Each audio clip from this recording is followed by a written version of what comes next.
ഇരു കണ്ണിനും കാഴ്ചയില്ലാത്ത കണ്ണൂർ സ്വദേശി അതുലിന് വീട്ടിലേക്കൊരു നല്ല വഴി വേണം. ബ്രെയിൻ ലിവി ഉപയോഗിച്ച് ബിരുദം പാസ്സായ അതുലിന് വീട്ടിലേക്കെത്താൻ ഇപ്പോൾ പാടുപെടണം. റോഡ് ടാർ ചെയ്താലേ രക്ഷയുള്ളൂ.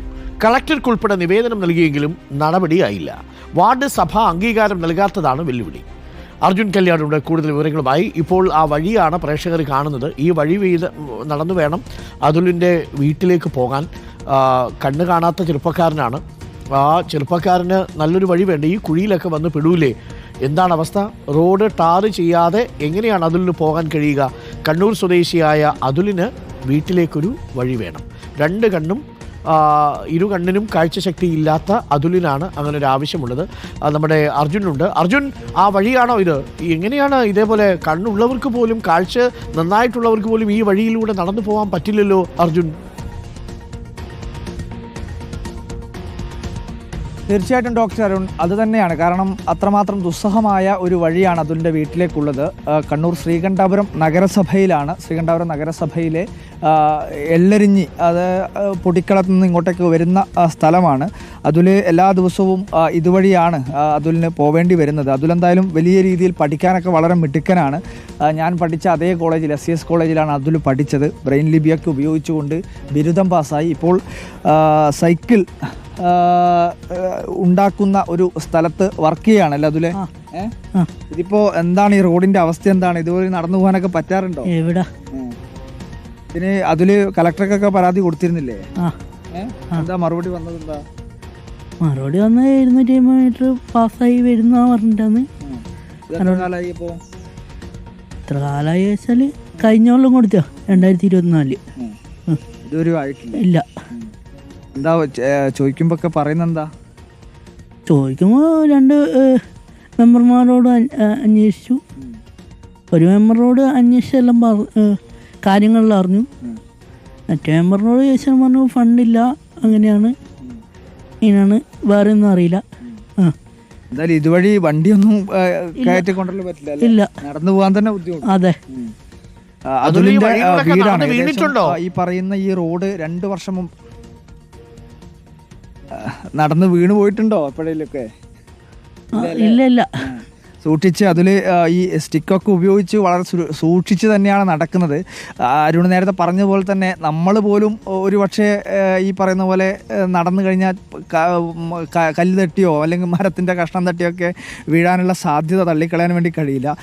ആ സ്ഥലത്തു കൂടിയാണ് അതുൽ ഇങ്ങനെ നടന്ന് പോകുന്നത്. പഞ്ചായത്തിൻ്റെ ആസ്തിയിലേക്ക് ഈ റോഡ് വന്നിട്ട് ഏകദേശം 2 വർഷമായി എന്നുള്ളതാണ് നമുക്ക് മനസ്സിലാക്കാൻ കഴിയുന്നത്. അതിനുശേഷം അതുൽ നിരന്തരമായി ആവശ്യപ്പെടുകയായിരുന്നു. വാർഡ് കൗൺസിലർമാരോട് പറഞ്ഞ്, അല്ലെങ്കിൽ കൗൺസിലറോട് പറഞ്ഞതിന് ശേഷം പിന്നീട് നേരെ ജില്ലാ കളക്ടർക്കാണ് അതിൽ പരാതി നൽകിയത് അല്ലേ? നേരെ ജില്ലാ കളക്ടർ നേരെ തിരിച്ച് നഗരസഭയ്ക്കുൾപ്പെടെ ഒരു നിർദ്ദേശം, ശുപാർശ എന്ന രീതിയിൽ പറഞ്ഞു. പക്ഷേ സ്വാഭാവികമായും വാർഡ് കൗൺസിൽ, അതായത് വാർഡ് സഭയിൽ പാസ്സാക്കിയാൽ മാത്രമാണ് ഇതിനകത്തൊരു തീരുമാനമെടുക്കാനും കഴിയുക. കാരണം ഒരു പ്രയോറിറ്റി ലിസ്റ്റ് വാർഡ് സഭ അംഗീകരിക്കണം. അതിലിപ്പോൾ നിലവിൽ പ്രയോറിറ്റി ലിസ്റ്റിൽ 4ാം സ്ഥാനത്താണ് ഈ റോഡ്. വീടും റോഡും തമ്മിൽ എത്ര ദൂരം ടാർ വേണം അർജുൻ? അല്ല, അതായത് ഏകദേശം മെയിൻ റോഡിൽ നിന്നും ഏകദേശം ഒരു 200 മീറ്ററാണ്. അതായത് 200 മീറ്റർ ടാർ ചെയ്താൽ അതുലിൻ്റെ വീട്ടിലേക്ക് എത്തും. ഇവിടെ നിന്ന് അങ്ങോട്ടേക്ക് മുകളിലേക്കുള്ള വഴി കൂടിയുണ്ട്. പക്ഷേ താൽക്കാലികമായി ഈ പറയുന്ന ദൂരത്തേക്കെങ്കിലും ടാർ ചെയ്യുക എന്നുള്ളതാണ്. വാർഡ് സഭ അതിനകത്ത് അംഗീകാരം നൽകാത്ത 1, 2, 3 എന്ന് പറഞ്ഞ് വാർഡ് സഭയിൽ ഒരു പ്രയോറിറ്റി ലിസ്റ്റ് തയ്യാറാക്കും. ആ പ്രയോറിറ്റി മറികടക്കാൻ നഗരസഭ ഉൾപ്പെടെ കഴിയില്ല എന്നുള്ളതാണ് നമ്മൾ മനസ്സിലാക്കുന്നത്. അപ്പോൾ ആ പ്രയോറിറ്റി ലിസ്റ്റിൽ ഇപ്പോൾ 4ാം സ്ഥാനത്താണ് ഈ അതുലിൻ്റെ വീടിന് സമീപത്തൂടെ കടന്നു പോകുന്ന ഈ റോഡ് ഉൾപ്പെടുത്തിയിട്ടുള്ളത്. അതാണ് ഏറ്റവും പ്രധാനപ്പെട്ട ഒരു വെല്ലുവിളി എന്നുള്ളതാണ് മനസ്സിലാക്കുന്നത്. അതിൽ പഠിക്കാനൊക്കെ വളരെ മിടുക്കനാണ് കേട്ടോ. അതിൽ ഈ ബ്രെയിൻ ലിപി ഉപയോഗിച്ച് ഡിഗ്രി പാസ്സായി. ഇപ്പോൾ ജോലി ചെയ്യുന്ന എവിടെയാ?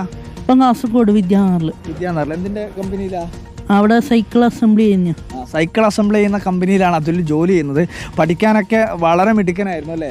അതെ. പഠിക്കുന്നൊക്കെ എഴുതിക്കൊണ്ടിരിക്കുന്നുണ്ട്. അതിഗംഭീരമായ പഴയ ആ ഒരു ഉഷാറൊന്നും ഇപ്പോഴും പോയിട്ടില്ല അല്ലേ? ഇല്ല. പഠിക്കാനൊക്കെ ഉള്ള SCS കോളേജിൽ എൻ്റെ ജൂനിയറായിട്ട് പഠിച്ചതാണ് അതുല്. അതുകൊണ്ട് അതിന്റെ ഒരു സന്തോഷം കൂടി എനിക്കുണ്ട്. ഓക്കെ, എന്തായാലും നമുക്ക് അതിലൊരു ഓർമ്മയുണ്ടോ? വഴി അപ്പോൾ SCS വെട്ടി കൊടുക്കണം കേട്ടോ അർജുൻ. നല്ല ഓർമ്മയുണ്ട്. നമുക്ക് പഞ്ചായത്ത് വാർഡ് മെമ്പറെ ഒന്ന് സമീപിക്കണം, MLA നമുക്കൊന്ന് സമീപിക്കണം, തീർച്ചയായിട്ടും. കളക്ടറെടുത്തും നമുക്കൊന്ന് സംസാരിക്കണം. മാത്രമല്ല 200 മീറ്റർ ടാർ ചെയ്താൽ അതിലും മാത്രമല്ല അപ്പുറത്തൊക്കെ വീട്ടുകാരുണ്ട്, ആ വീട്ടുകാർക്ക് കൂടി അത് പ്രയോജനപ്പെടും. അതിൽ മാത്രം പ്രയോജനപ്പെടുന്ന ഒരു കാര്യമല്ലല്ലോ, നാട്ടുകാർക്കും കൂടി പ്രയോജനപ്പെടുന്നതാണ്. സാധാരണ പ്രായമുള്ള മനുഷ്യരൊക്കെ അതുവഴി പോകുന്നുണ്ട്. അത് ആ വാർഡ് മെമ്പർ പ്രത്യേകം ശ്രദ്ധിക്കണം. ആ വാർഡ് മെമ്പറുടെ പേരെന്താണെന്ന് കൂടി ഒന്ന് ചോദിക്കുക അതിനോട്. അതുൽ, ഇത് ഏത് വാർഡാ വരുന്നത്? ഇത് 13-ാം വാർഡ്. ഇവിടുത്തെ മെമ്പർ ജമുന എന്ന് പറയുന്നതാണ് ഇവിടുത്തെ മെമ്പർ. അപ്പോൾ ഓക്കെ, ജമുന മാം ഇത് കേൾക്കുന്നുണ്ടെങ്കിൽ, പഞ്ചായത്ത് പ്രസിഡന്റ് ഇത് കേൾക്കുന്നുണ്ടെങ്കിൽ അതുലിന് ഒരു വഴി വേണം. അതുലിന് മാത്രമല്ല, അതുലിന് ചുറ്റും നിൽക്കുന്ന മനുഷ്യരുമുണ്ട്. അതുലിൻ്റെ കണ്ണു കാണാൻ വയ്യ, നേരെ നടക്കുന്ന മനുഷ്യർക്ക് പോലും ആ വഴിയെ നടന്നാൽ വീണുപോകും. അതുകൊണ്ട് റോഡ് എങ്ങനെയെങ്കിലും ഒന്ന് ടാർ ചെയ്ത് അതുലിന് ഒരു വഴി നടക്കാൻ പറ്റുന്ന തരത്തിലേക്കൊന്ന് മാറ്റുക. ഇത്രയും കഷ്ടപ്പെട്ട് പഠിച്ചൊക്കെ വന്ന ഒരു കുട്ടിയല്ലേ, അപ്പോൾ ആ കുട്ടിയെ അങ്ങനെ നമുക്ക് വീഴ്ത്താൻ പാടുണ്ടോ? പഞ്ചായത്ത് അത് പരിഗണിക്കണം എന്നുള്ളതാണ് നമ്മൾ പറയുന്നത്. ജില്ലാ കളക്ടറോട് നമ്മുടെ അഭ്യർത്ഥനയാണ്. MLAയും ഈ വിഷയത്തിൽ ഇടപെടുമെന്ന് നമ്മൾ കരുതുന്നു. അർജുൻ കല്യാട് എന്തായാലും ഇവരുമായിട്ട് ബന്ധപ്പെടുന്നതായിരിക്കും. അതുലിന് ഒരു വഴി വേണം, വീഴാതെ നടക്കാനൊരു വഴി. കുഞ്ഞു കുഞ്ഞു ആവശ്യങ്ങളിൽ ഇതൊക്കെ ചെയ്തു കൊടുത്തൂടെ? ഇതൊക്കെ പ്രയോറിറ്റി ലിസ്റ്റിൽ ഉൾപ്പെടുത്തേണ്ടതല്ലേ, മാനുഷികമായ പരിഗണന കൂടി ഉൾപ്പെടുത്തിക്കൊണ്ട്.